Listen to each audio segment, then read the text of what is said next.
जो भी हमारे बच्चे 2026 में पेपर देने वाले हैं, बीए 5th सेमेस्टर में हैं और हिस्ट्री पढ़ रहे हैं, तो हिस्ट्री पेपर नंबर 2 का आज की वीडियो में मैं आपके पूरे सिलेबस का निचोड़ लेकर आ गई हूँ, जो आपके एग्जाम के लिए वेरी वेरी इंपॉर्टेंट होने वाला है, आपके हर यूनिवर्सिटी के लिए।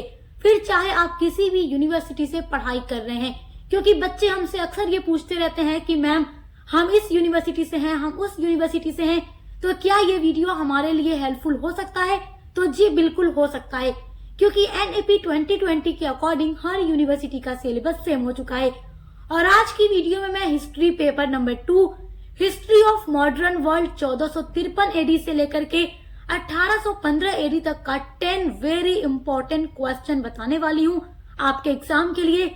और ये आपका क्वेश्चन आपके सिलेबस के उन टॉपिक से बना हुआ है जो हर साल हर यूनिवर्सिटी के एग्जाम में आते हैं। सो माय डियर स्टूडेंट्स, अभी तक आपने अपने कोई भी टॉपिक की बिल्कुल भी तैयारी नहीं की है तो आप केवल इस वीडियो में बताए गए क्वेश्चंस के आंसर को पढ़ लीजिए, क्योंकि मेरी ये 100% गारंटी है कि इस बार हर यूनिवर्सिटी के एग्जाम में इससे बाहर कोई भी क्वेश्चन आने वाला नहीं है। तो चलिए वीडियो को स्टार्ट करते हैं। तो देखिए, आपका पहला वेरी इंपॉर्टेंट क्वेश्चन है, इंग्लैंड की गौरवपूर्ण क्रांति पर एक टिप्पणी लिखिए। तो इंग्लैंड की गौरवपूर्ण क्रांति ये आपके सिलेबस का वेरी वेरी इंपॉर्टेंट टॉपिक है और यहाँ से क्वेश्चन बनता है जरूर। तो आप इंग्लैंड की गौरवपूर्ण क्रांति के बारे में जरूर पढ़िएगा और ये क्वेश्चन आपसे कई तरीके से पूछ सकता है, जैसे इंग्लैंड की क्रांति पर वर्णन कीजिए, या इंग्लैंड की श्वेत क्रांति का वर्णन कीजिए, या इंग्लैंड की रक्तहीन क्रांति से आप क्या समझते हैं वर्णन कीजिए। क्योंकि जो इंग्लैंड की गौरवपूर्ण क्रांति है इसके कई सारे नाम हैं।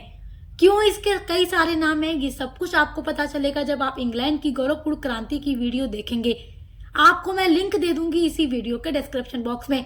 मैंने एक एक टॉपिक को बहुत ही अच्छे से एक्सप्लेन करके पढ़ाया है, नोट्स के साथ आपको सारा कुछ पढ़ाया है, ताकि आप लोग एग्जाम की तैयारी कर सकें। तो आप लोग डिस्क्रिप्शन बॉक्स में चेक करके देख लीजिएगा, जितना क्वेश्चंस बताऊंगी सभी पर आपको आंसर की वीडियो हमारे ही चैनल पर मिल जाएगी। इंग्लैंड की जो गौरवपूर्ण क्रांति थी ये 1688 ईस्वी में जेम्स द्वितीय के शासनकाल में संपन्न हुई थी और इसकी पृष्ठभूमि बहुत पहले से बन रही थी, लेकिन आकर संपन्न होती है 1688 में और वहां का राजा जेम्स द्वितीय भाग जाता है अपना देश छोड़कर। तो सब कुछ आप पढ़ लीजिएगा। आपका सेकेंड वेरी इंपॉर्टेंट क्वेश्चन है, प्रथम कौंसल के रूप में नेपोलियन बोनापार्ट द्वारा किए गए सुधारों की विवेचना कीजिए।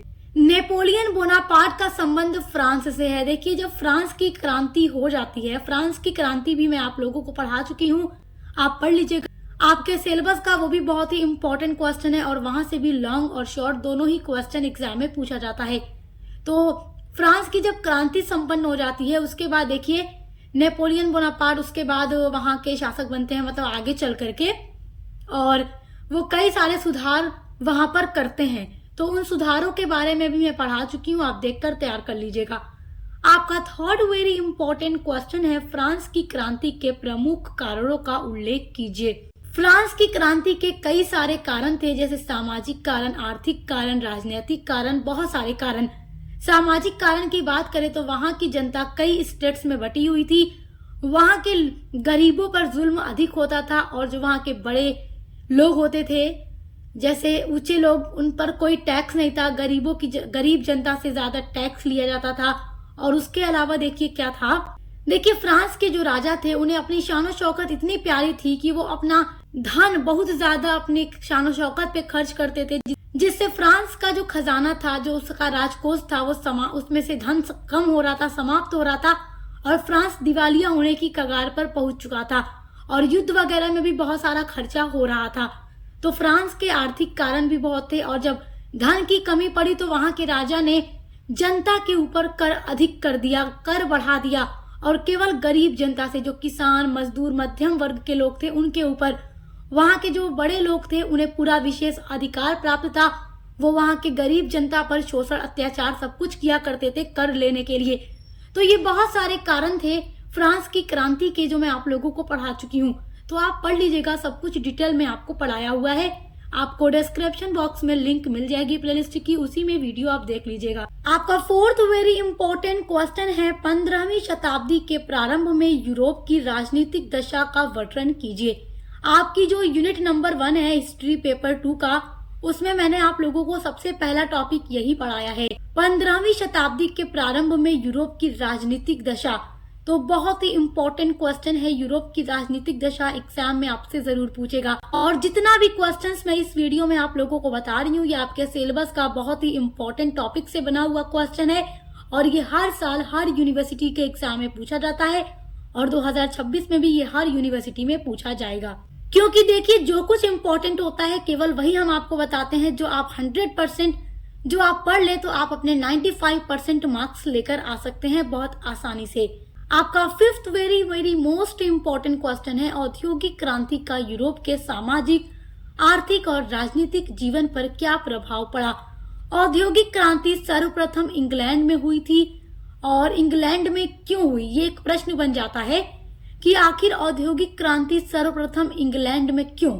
तो इस पर आपको समझ आएगा जब आप इंग्लैंड की औद्योगिक क्रांति के बारे में पढ़ेंगे। तो देखिए, इंग्लैंड की जो गौरवपूर्ण क्रांति है वो अलग है। इंग्लैंड की जो गौरवपूर्ण क्रांति है ना, वो विश्व के इतिहास में पहली राजनीतिक क्रांति है और ये औद्योगिक क्रांति उद्योग धंधे के क्षेत्र में हुई थी, जिससे जो भी काम आज तक हाथों की मदद से किए जा रहे थे, जैसे सिलाई करना, बुनाई करना, कपड़े वगैरह बनाना, बर्तन बनाना, हर एक चीज, हर एक सामान जो हाथों से बन रहे थे उसका स्थान मशीनों ने ले लिया। हाथों के बजाय मशीनें हर एक सामान को बनाने लगी। लोगों के जीवन स्तर में काफी सुधार आया और इंग्लैंड के देखिए जो लोग थे उनके पास पूंजी अधिक थी, संसाधन अधिक थे, जिस वजह से यूरोप में औद्योगिक क्रांति सबसे पहले संपन्न होती है, जिसका पूरे विश्व पर बहुत अधिक प्रभाव पड़ता है, पूरे यूरोप पर। तो आप देख लीजिएगा, मैं सब कुछ आपको पढ़ा चुकी हूँ। और देखिए, जो औद्योगिक क्रांति थी इसने ही पूंजीवाद को जन्म दिया, जिससे बड़े बड़े पूंजीपति वर्ग सामने आए और समाज में हमें बड़े बड़े उद्योग धंधे देखने को मिले, जिससे कि समाज में मध्यम वर्ग का भी उदय हुआ था। आपका नेक्स्ट वेरी इंपॉर्टेंट क्वेश्चन है, यूरोप में धर्म सुधार आंदोलन के कारणों का वर्णन कीजिए। जब आप विश्व का इतिहास पढ़ते हैं, यानी वर्ल्ड हिस्ट्री जब आप लोग पढ़ते हैं, तो आप लोग एक टॉपिक पढ़ते हैं पुनर्जागरण। तो पुनर्जागरण जब होता है उसके बाद ही यूरोप में धर्म सुधार आंदोलन की शुरुआत जर्मनी के नेता मार्टिन लूथर के द्वारा की जाती है। तो मार्टिन लूथर ने अपने देश जर्मनी से धर्म सुधार आंदोलन शुरू किया और कैथोलिक चर्च में जो व्याप्त भ्रष्टाचार और बुराइयां थी उनको समाप्त करने के उद्देश्य से शुरू किया था। और यही धर्म सुधार आंदोलन जो मार्टिन लूथर ने शुरू किया था आगे चलकर प्रोटेस्टेंट संप्रदाय का रूप लेता है और फिर ये अलग धर्म के रूप में सामने आता है और वो धर्म था प्रोटेस्टेंट धर्म। इसके बाद क्या होता है कि जो ईसाई धर्म था वो दो गुटों में बढ़ जाता है, कैथोलिक और प्रोटेस्टेंट। तो आप लोग पढ़िएगा जरूर, ये टॉपिक बहुत इंपॉर्टेंट है और मैं इसके बारे में सब कुछ आपको पढ़ा चुकी हूँ।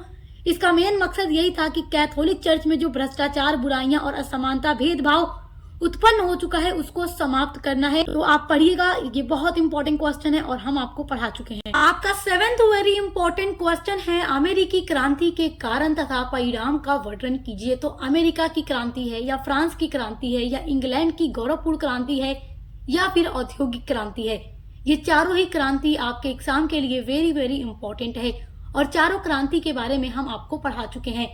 तो अमेरिका की क्रांति कब हुई, किस कारण से हुई, क्या इसके परिणाम निकलते हैं, आप पढ़ लीजिएगा, क्वेश्चन इंपॉर्टेंट है और हम अमेरिका की क्रांति के बारे में आपको पढ़ा चुके हैं। आपका एट्थ वेरी इंपॉर्टेंट क्वेश्चन है जो कि एग्जाम में जरूर पूछेगा, लॉन्ग क्वेश्चन में पूछेगा, नेपोलियन बोनापार्ट की महाद्वीपीय व्यवस्था का वर्णन कीजिए। तो आप इस क्वेश्चन का आंसर पढ़ लीजिएगा, नेपोलियन बोनापार्ट के बारे में हम पढ़ा चुके हैं आपको। आपका ninth very very most important question है जो अति लघु या लघु या दीर्घ सभी में पूछ सकता है। आपका क्वेश्चन है, पुनर्जागरण से आप क्या समझते हैं, इसकी प्रमुख विशेषताओं का वर्णन कीजिए। तो जब ये आपसे अति लघु में पूछेगा तो आपसे केवल ये पूछेगा पुनर्जागरण से आप क्या समझते हैं या पुनर्जागरण को परिभाषित कीजिए। लघु में पूछेगा तो इस तरीके से पूछ देगा और दीर्घ में पूछेगा तो आपसे पूछेगा पुनर्जागरण से आप क्या समझते हैं, इसकी विशेषताओं और परिणामों का वर्णन कीजिए। तो आप पुनर्जागरण के बारे में पूरा टॉपिक पढ़ लीजिएगा क्योंकि ये सारा टॉपिक ऐसा है जहां से तीनों ही सेक्शन में क्वेश्चन पूछे जाते हैं। आपका 10th very most important question है, वेस्टफेलिया की संधि के महत्व को स्पष्ट कीजिए। तो ये भी आप पढ़ लीजिएगा। देखिए, आपके सिलेबस का एक टॉपिक है 30 साल का धार्मिक युद्ध, तो उसको पढ़ लीजिएगा, बहुत इंपॉर्टेंट टॉपिक है वो भी आपका। उसके अलावा देखिए कुछ और इम्पोर्टेंट टॉपिक मैं आप लोगों को बताने वाली हूँ जो आपके अति लघु उत्तरीय प्रश्न के लिए इम्पोर्टेंट है। जैसे आपसे अति लघु में पूछ देगा बोस्टन टी पार्टी की घटना कब हुई, तो बोस्टन टी पार्टी की घटना 1773 ईस्वी में हुई थी। ये अति लघु उत्तरीय प्रश्न में पूछ देता है कभी कभी। और पूछ देगा बोस्टन टी पार्टी की घटना किस क्रांति से संबंधित है, तो बोस्टन टी पार्टी की घटना अमेरिका की क्रांति से संबंधित है। अगला टॉपिक आपका है अमेरिका के लिखित संविधान का निर्माण कब हुआ, तो अमेरिका के लिखित संविधान का निर्माण 17 सितंबर 1787 ईस्वी में हुआ था, जो विश्व का पहला लिखित संविधान था।